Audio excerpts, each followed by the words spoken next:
Para muchos, la inclusión de las ciencias en una materia de literatura es algo que está fuera de toda lógica, pues consideran que solo la creación artística es merecedora de ese honor.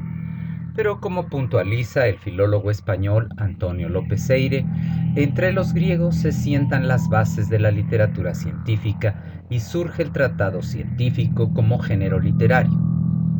Es pues menester estudiar en más de una ocasión este género del tratado, pero quizá es gracias a la obra hipocrática que se nos permite hacerlo de manera más concreta, pues en el autor y sus seguidores encontraremos no solo una influencia determinante en la ideología clásica y posterior helenística, sino también porque su obra es en muchas ocasiones algo más que mera ciencia fría y objetiva. De las ciencias en general, son, pues, producto de la reflexión humana que se sostiene en la razón para sus elucubraciones. De ahí que fue la filosofía, la hija reflexiva del mito y la literatura, quien dará acogida primero a la ciencia hasta que se separe de ella y forje su propio camino. A este respecto, ¿qué mejor ejemplo que las matemáticas, que fue compañera de la filosofía de forma ininterrumpida hasta bien entrada la edad helenística, tiempo en que se formó como una entidad muy definida?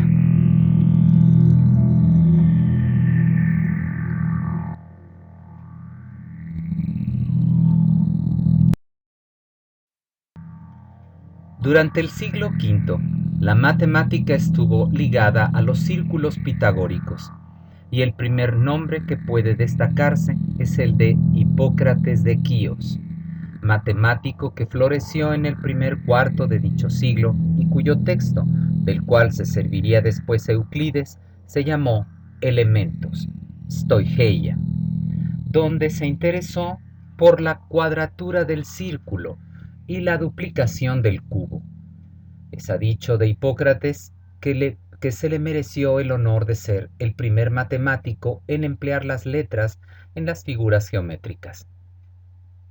Hoy en día se ha sugerido que el primer libro de Euclides sea posible parcialmente atribuible a él, a más de toda una serie de postulados y axiomas que aquel debió abrevar de la pieza de este matemático, el cual parece también haberse interesado en la aplicación astronómica de las matemáticas, según consta en las citas que le atribuye Aristóteles en su Meteorología sobre cometas y galaxias.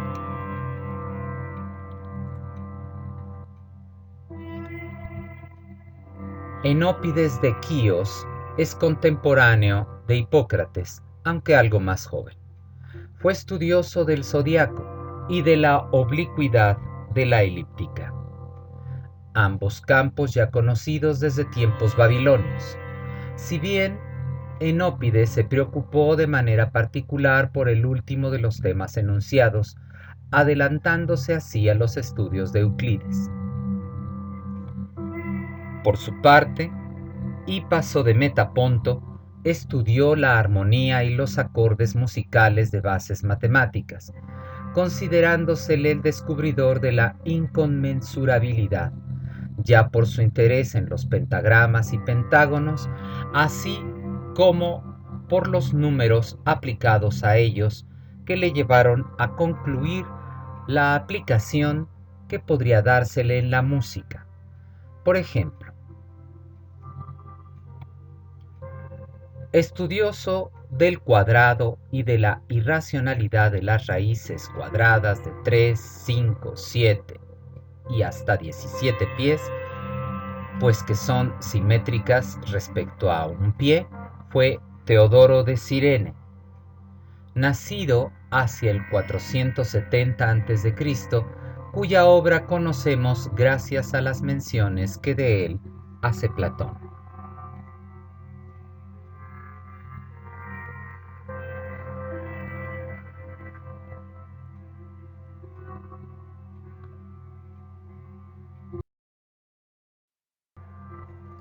Ya en el siglo IV a.C. encontramos la figura preclara de Arquitas de Tarento, filósofo, matemático, experto en mecánica, músico, político y general, 7 veces para su patria.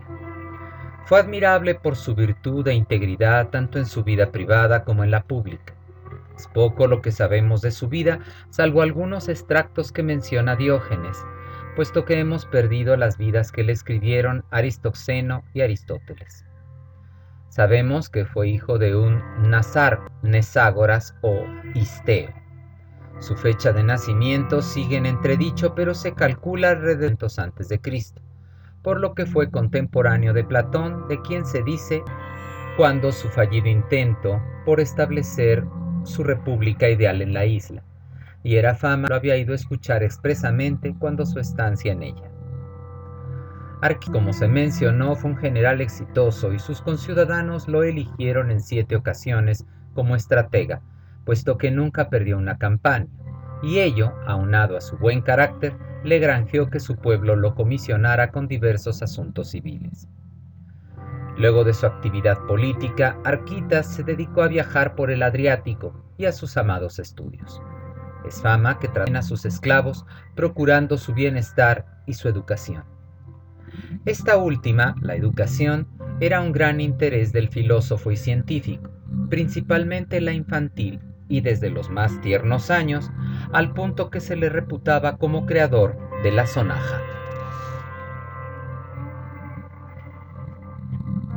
Ahora bien, su interés en las matemáticas surge en la escuela pitagórica de la que fue discípulo y de la que, parece, creó una secta propia.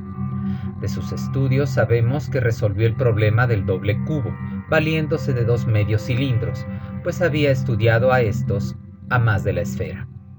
A él se debe la invención de la geometría analítica y la aplicación de las matemáticas a la mecánica, y no solo teóricamente, sino también en la práctica, como nos refiere Aulogelio sobre una de sus máquinas, un verdadero autómata volador. Arquitas vio la posibilidad de aplicar las matemáticas también a la música e incluso a la metafísica, influyendo sin duda en filósofos contemporáneos como Platón y Aristóteles.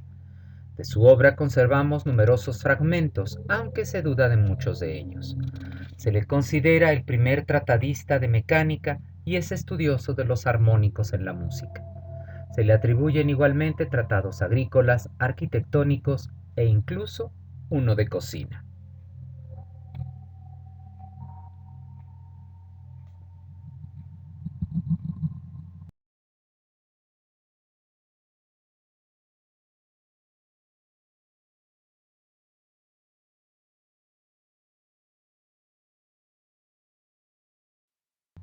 Discípulo suyo fue Eudoxo de Cnido, quien vivió aproximadamente entre el 408 y el 355 a.C. Astrónomo, geómetra, médico y legislador, según refiere Diógenes Laercio. Es este mismo quien nos refiere los datos generales de su vida, contando que a los 22 años y luego de una vida de estudios con diversos maestros, entre los que destaca el mencionado Arquitas, fue atraído a Atenas por la fama de los socráticos, y allí, luchando con la pobreza, tomó algunas lecciones con el filósofo Ágrafo, pero se malquistó de alguna forma con Platón y marchó a Egipto, merced a la ayuda de algunos amigos, incluyendo a Gesilao, rey de Esparta, quien le entregó una carta para Nectanabis, sátrapa de Egipto, quien lo introdujo a su vez con los sacerdotes. Y señala Diógenes, se rasuró la barba y las cejas para formar parte de su grupo de estudiantes, permaneciendo 16 meses con ellos.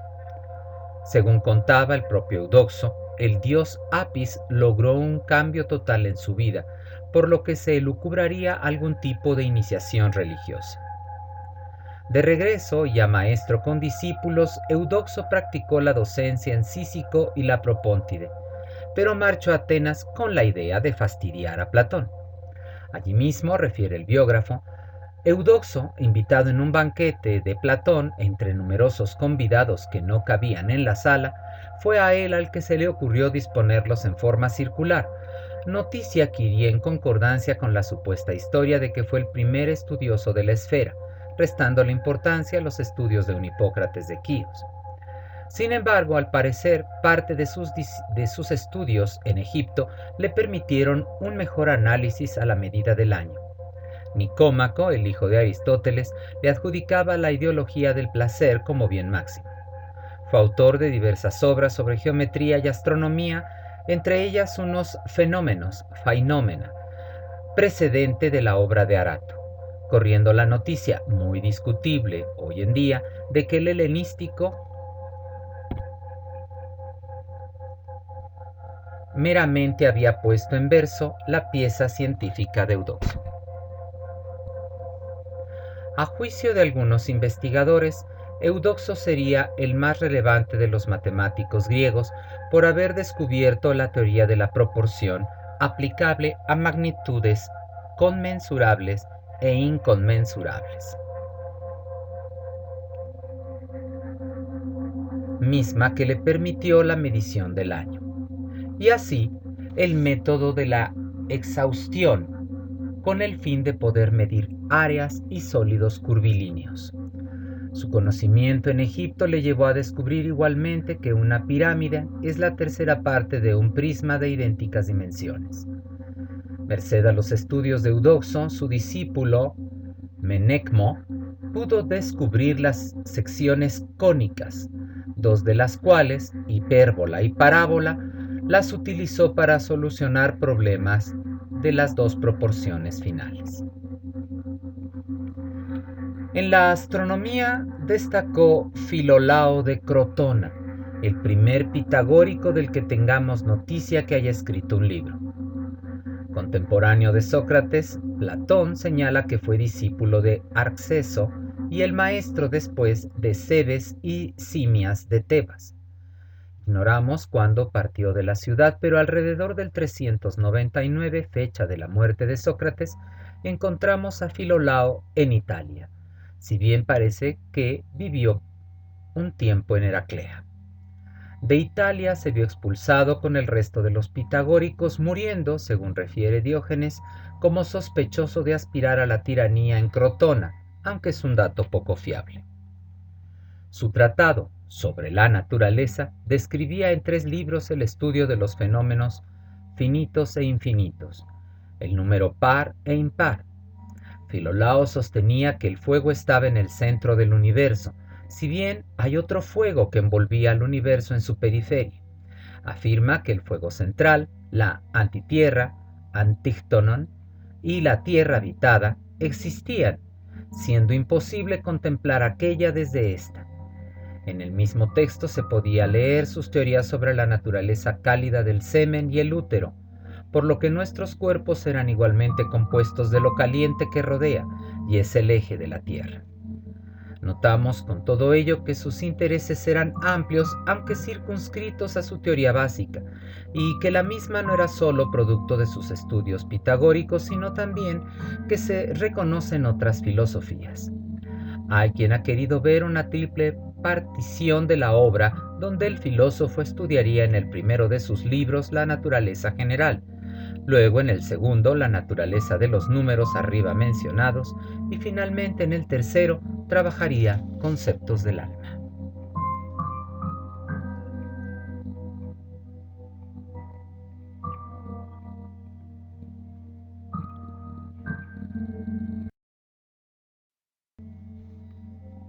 El comienzo de la ciencia médica fue una mezcla de empirismo y magia, pero entre los siglos V y IV a.C., varios centros médicos destacaron en el mundo cultural griego. Crotona, Cnido, Kos, Cirene, entre otros. Natural de Crotona en la Magna Grecia y perteneciente al siglo V a.C. es Democedes, famoso médico itinerante. Gracias a la Suda sabemos que era hijo de un tal Califón y un sacerdote Cnido de Asclepio, el cual ejerció su profesión en Egina, Atenas y en Samos, donde curó al tirano Polícrates, quien le agradeció obsequiándole 2 talentos de plata. Aquella hazaña llegó a oídos del rey Darío I, quien lo mandó llamar luego de sufrir una caída cuando iba de cacería. Democedes se haría famoso también porque se le achacó la culpa del interés del persa por los griegos. También de Crotona, pero mucho más importante, es Alcmeón, cuya teoría sobre la salud versaba en razón del equilibrio de las potencias, donde dicho dualismo tiene reminiscencias de Heráclito.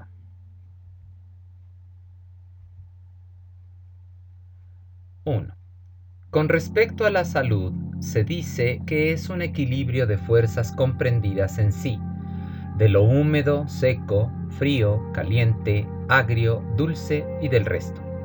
El predominio entre ellos tiene como producto la enfermedad, pues el predominio de cada una es corrupto. Ocurre la enfermedad cuando por ella hay exceso de lo más caliente o de lo más frío, y cuando de ella hay exceso de alimento o insuficiencia, y cuando entre estos o la sangre o la médula o el encéfalo sobrevienen.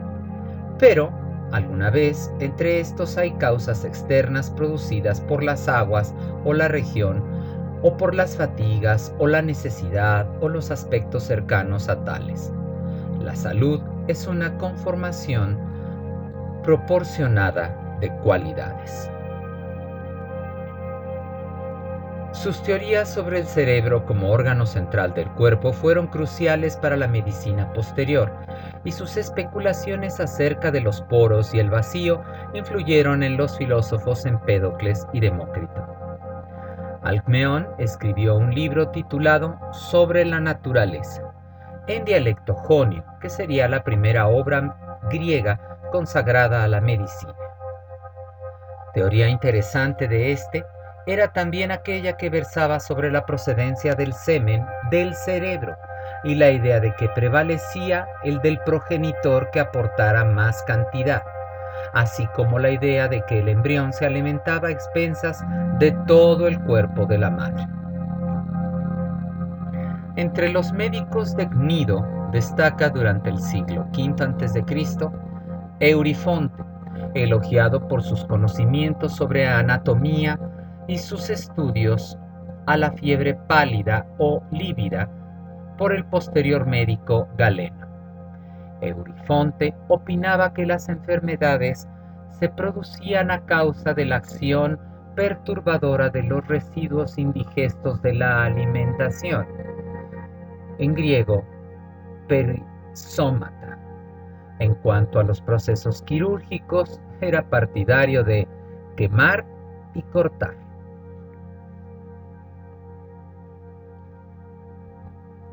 Heródico de Selimbra, en Tracia, pasa por ser uno de los maestros de Hipócrates y parece ser que su idea central era que la dieta de los individuos era la causa de sus males, por lo que su terapia iba dirigida a hacer cambios en ella, pero también en modificar el sistema de vida agregando ejercicios adecuados. No hay nada nuevo bajo el sol. Se podría entonces atribuir a Heródico ser el primero de los médicos antiguos en interesarse por la gimnástica como medio terapéutico, pues parece era también un paidotriba, es decir, un entrenador.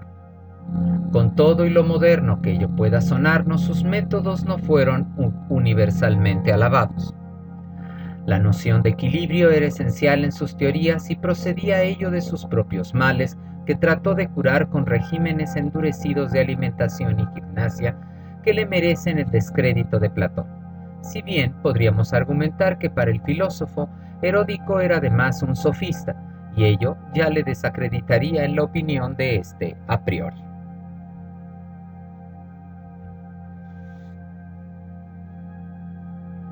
No, si reflexionas, dije, en que la medicina de hoy, es una suerte de educación de las enfermedades, no practicada por los asclepiades, como dicen, antes de que estuviera Heródico. Siendo un entrenador de gimnasia y estando enfermo, hubo mezclado la gimnasia con la medicina, y extenuó primero mucho más a sí mismo y después a muchos otros al final. ¿Cómo así?, dije. Habiendo procurado para sí una muerte larga, yo respondí, pues razonándolo, por ser su enfermedad mortal, no se curó, creo, y medicándose con apuración de todo tipo, pasó la vida angustiándose si algo se apartaba del régimen establecido. Mal muriendo por su ciencia, alcanzó así la vejez. Era fama que Heródico abusaba del ejercicio. Nuevamente, dice Platón, pues recomendaba a sus pacientes que se ejercitaran caminando de Atenas a Mégara, casi 113 kilómetros, y tan pronto se llegara a las murallas de Mégara se regresaran a Atenas, procurando la muerte por extenuación de sus seguidores. Aristóteles se hace eco de tales medidas extremas y considera que no se puede ser feliz si, como Heródico, se conserva la salud privándose de todo lo que deleita al ser humano.